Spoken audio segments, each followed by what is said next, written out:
नमस्कार, मी पंजाब डक. आज आहे 9 जून 2026. तर महाराष्ट्रातल्या शेतकऱ्याला एक अंदाज देणार आहे.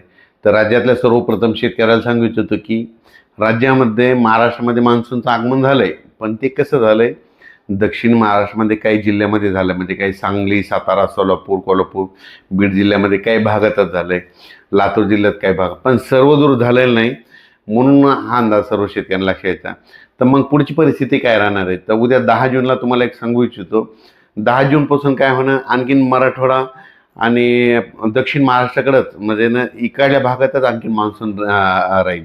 पण उत्तर महाराष्ट्र, विदर्भाकडे आणखीन ते पाऊस, मान्सूनचा मोसमी पाऊस दाखल होणार नाही, म्हणून हा अंदाज लक्षात यायचा. नमस्कार शेतकरी मित्रांनो, आज दिनांक 10 जून 2026 महाराष्ट्रातील सर्व शेतकरी बांधवांसाठी एक महत्त्वाचा हवामान अंदाज घेऊन आले आहे.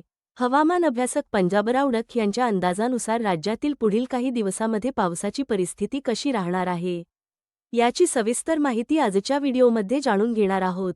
सर्वप्रथम एक महत्त्वाची गोष्ट सांगते.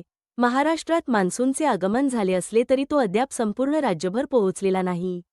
सध्या दक्षिण महाराष्ट्र आणि मराठवाड्यातील काही भागांमध्ये मान्सून सक्रिय झाला आहे. सांगली, सातारा, कोल्हापूर, सोलापूर, पुणे तसेच बीड, धाराशिव, लातूर, परभणी, नांदेड आणि हिंगोली जिल्ह्यांतील काही भागांमध्ये पावसाची नोंद झाली आहे. मात्र हा पाऊस सर्वदूर झालेला नाही. पंजाबराव डक यांच्या अंदाजानुसार जून 10 ते जून 13 दरम्यान दक्षिण महाराष्ट्र आणि मराठवाड्यात पावसाची शक्यता कायम राहणार आहे. काही भागांत चांगला पाऊस पडेल, तर काही भाग अजूनही कोरडे राहू शकतात. त्यामुळे सर्व शेतकऱ्यांनी स्थानिक परिस्थिती पाहूनच निर्णय घ्यावा. विदर्भ आणि उत्तर महाराष्ट्रातील शेतकरी मित्रांना सांगू इच्छितो की 13 जूननंतर परिस्थितीत बदल होण्याची शक्यता आहे. नंदुरबार, धुळे, जळगाव, नाशिक, बुलढाणा, अकोला, अमरावती, वर्धा, नागपूर, भंडारा, गोंदिया, चंद्रपूर आणि यवतमाळ या भागांमध्ये 13 ते जून 18 दरम्यान मान्सून पुढे सरकू शकतो. मात्र हा पाऊस सर्वत्र आणि एकाच वेळी पडेल असे नाही. काही भागांमध्ये चांगला पाऊस होईल, तर काही भागांमध्ये पावसाचे प्रमाण कमी राहू शकते. त्यामुळे घाईघाईने पेरणीचा निर्णय घेऊ नका.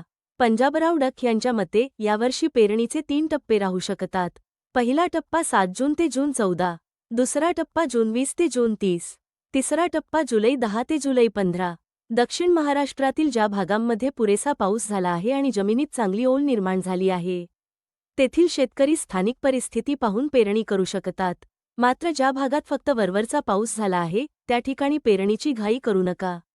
जमिनीत किमान 4 बोटांपेक्षा जास्त ओल गेल्यानंतरच पेरणीचा निर्णय घ्यावा, अन्यथा पेरणी फेलच जाण्याची शक्यता राहते.